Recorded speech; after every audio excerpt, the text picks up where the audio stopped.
May nakita na naman nga ako sa TikTok na talaga namang nagustuhan ko na naman. At ito nga yung i-open ko ngayong araw. Dahil dumating na nga yung parcel ko, napakabilis talaga dumating pag sa TikTok ka umorder. 2 days ko nga lang tong in-order ay dumating na kaagad. Kaya nga nung dumating ay agad-agad kong binuksan para makita nga kung anong laman neto. Ayos, di mo alam?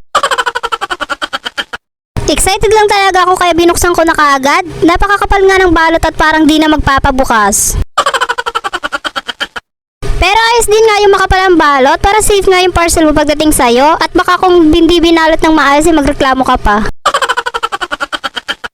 So sobrang tuwa ko nga napapauna lang talaga ako. Nagugulat na lang natin nga yung boyfriend ko sa mga ina-order ko kung ano-ano daw nakikita ko sa TikTok. Pero no choice nga siya kaya hinayaan lang niya ako dahil di naman siya magbabayad, ako naman. Pero sa kanya galing yung pera.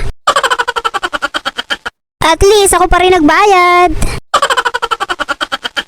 Napakaganda nga nitong in-order ko at napaka-cute. Tamang-tama nga ito kapag naubusan ka ng gasol. Pang-emergency ba? Ganun.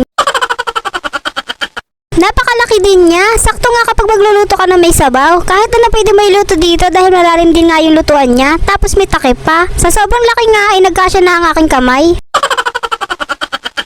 Iba talaga kapag buhay may asawa ka na. Mga gamit na sa bahay ang mga naiisip mong bilhin kaysa mga kung anik-anik. Isa nga rin to sa mga kaligayahan ko, yung bumili ng mga gamit sa bahay. Mahilig din kasi ako magluto kaya gusto ko talaga kumpleto ang mga gamit sa bahay. Wow! Ang bilis nga din yung makaluto o makakulo ng tubig. Parang ako mabilis suminit ang ulo. Eme! Hanggang number 3 nga palang pindutan neto, kaya tamang-tamang talaga kapag nagmamadali kang magluto, yung niluluto mo, palakasin mo na kaagad, kagaya ng pagpapalakas niya ng init ng ulo sa'yo. Ice ganern. Minutes pa lang nga ang nakakalipas ay talaga namang kumulo na kaagad. Kaunti lang nga nilagay kong tubig kasi nitry ko lang naman kung nagana talaga siya. Di pa tayo magluluto ngayon. Yun lang muna guys, thank you for watching, bye bye!